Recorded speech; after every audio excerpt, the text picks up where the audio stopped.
Frumoșii mei dragi, dragii mei, pentru voi, Lilith se pregătește să intre în casa a șasea, casa rutinei, casa jobului, da, a muncii de zi cu zi, a serviciilor pe care voi le faceți și servicii care vi le întorc ceilalți, da.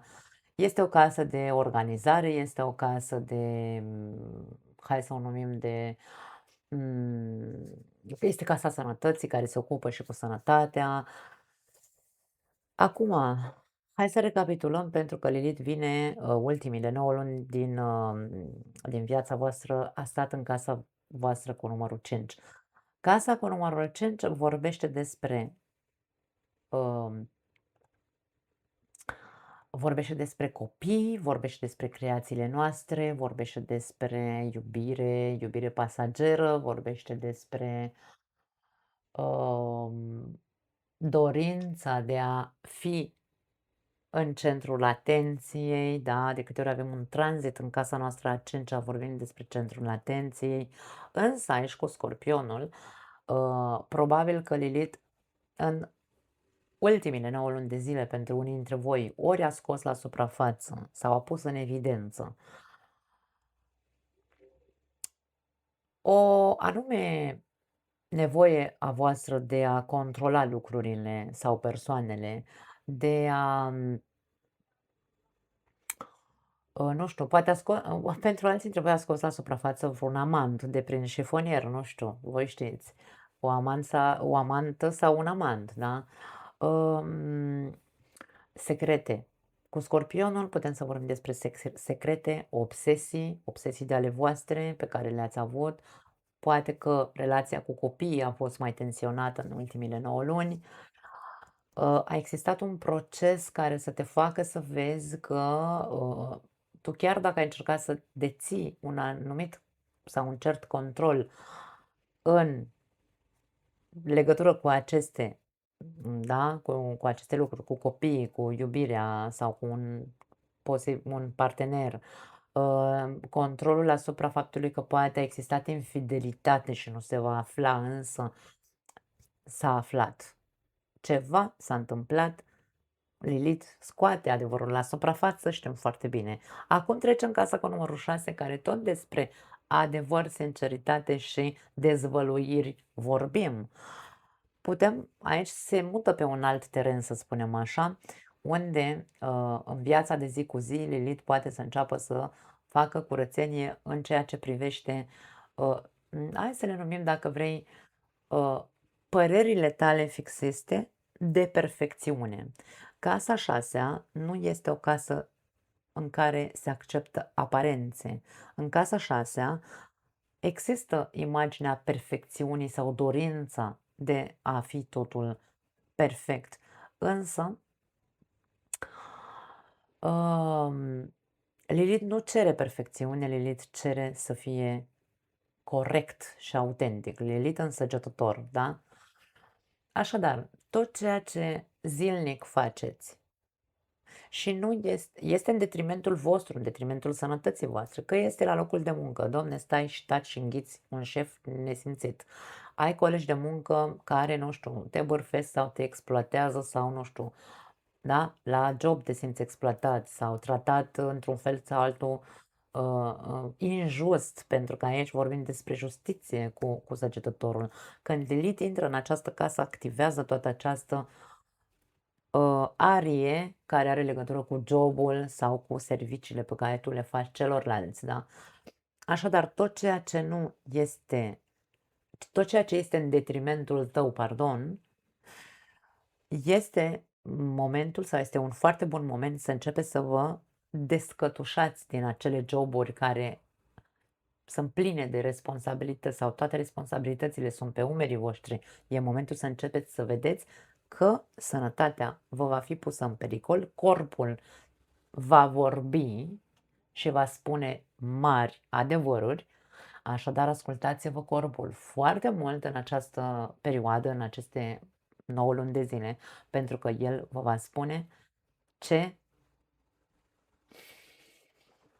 prin simptomele pe care vi le va transmite, vă va spune De ce trebuie să scăpați în viața voastră? Săgetătorul se ocupă, să zicem așa, din punct de vedere al sănătății, cu zona coapselor, sau nu știu dacă coapse e corect spus, numai puțin că eu aveam aici undeva scris. Dacă îmi dați voie un minut, o să găsesc. Numai puțin. Da, am găsit. Săgetătorul are legătură cu șoldurile, coapsele și ficatul. Așadar, aici poate fi vorba despre semnale care vor începe să dea aceste zone ale corpului vostru, ca voi să știți că trebuie să vă opriți. Pentru că în casa a 6-a, fiind o casă a jobului, de exemplu, sau a rutinei de zi cu zi, putem să fim cu săgetătorul foarte exagerați, pentru că săgetătorul, pe parte negativă, să spunem așa, este foarte exagerat. Și putem să exagerăm cu cât de multe responsabilități ne luăm în cărca noastră, multe ore de muncă, în viața de zi cu zi nu stăm locului neam, nu ne odihnim. Ce putem să mai facem în casa 6 și cu săgetătorul? Să exagerăm cu anumite vicii, poate fi și asta, atenție, pentru că casa 6 este unde ce fac eu în fiecare zi, ce obiceiuri am. Dacă am obiceiurile, nu știu, să beau, să fumez, astea sunt așa clasicele, da? Să mănânc ca spartul cumva, îmi pun ficatul, da? E clar ce fac cu ficatul meu. Dacă mănânc foarte multe dulciuri, colesterolul, alte chestii în corp, da? Deci aici vorbim îngrășatul, coapsele, că vorbim despre săgetător, vorbim despre îngrășat. Insist, colesterolul, greutatea, deci aici poate să fie două feluri de a se manifesta. Pentru că unii dintre voi puteți să tăiați drastic din dieta voastră foarte multe lucruri, poate foarte mulți nutrienți, atenție, pentru că aici vorbim despre exagerări, da?